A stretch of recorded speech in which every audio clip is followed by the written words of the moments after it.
We are around 30 kilometers outside the Kanpur town right now. This is where that supposed encounter in which Vikas Dubey died has taken place.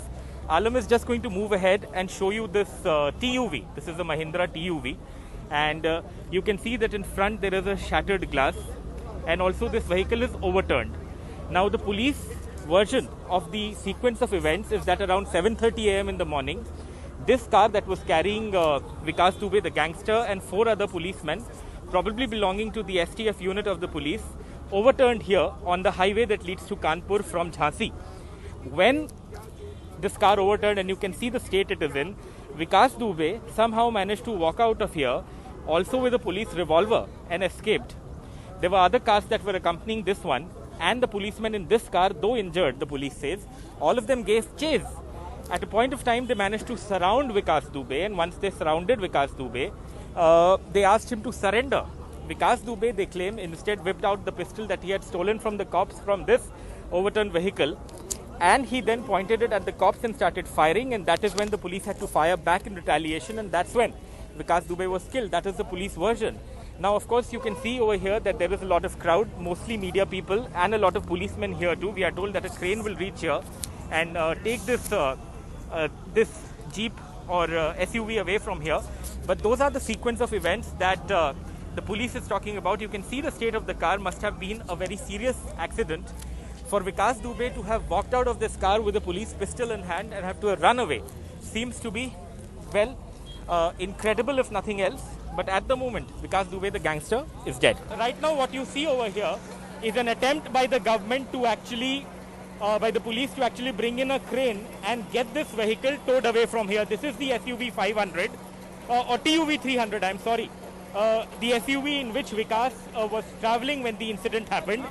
As these visuals play out of this crane actually towing away the car, I want to speak about the unanswered questions. You know, there are a host of unanswered questions. Number one, 3 hours before the encounter happened, Vikas Dubey was pictured at the Jhansi toll plaza in a Tata Safari, in a different car.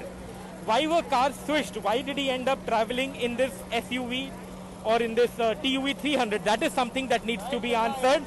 As we look at these visuals of the crane trying to take the SUV away, the other question that needs answers is why the media contingent that was actually trailing Vikas Dubey, why that media contingent was stopped a while ago before this encounter actually took place. You can see these shots of this vehicle now being towed away, and this is something that you can see right now, this vehicle being towed away from here. So why was that done? Why was the media stopped earlier? An eyewitness also told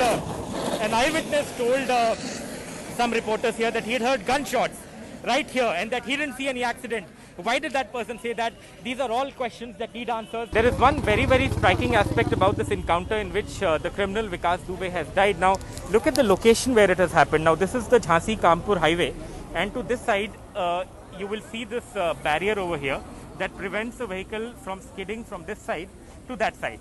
But where did the vehicle overturn? It overturned at a spot where there are a lot of people right now, but there's no barrier. You can see this is a temporary police barrier that's been put up, but there's no barrier here, meaning that the car could come from here all the way, skid here, fall down, and then more conveniently, it allowed the place where this vehicle skid, it allowed Dubey to allegedly get off from the vehicle and take a country road, because there was a country road right here.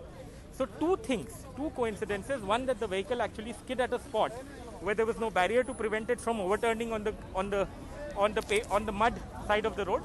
And the other, that there was a country road that allowed him to run 100 meters till he was accosted by the police. So both very, very surprising. With Alam Siddiqui, this is Alok Pandey, NDTV.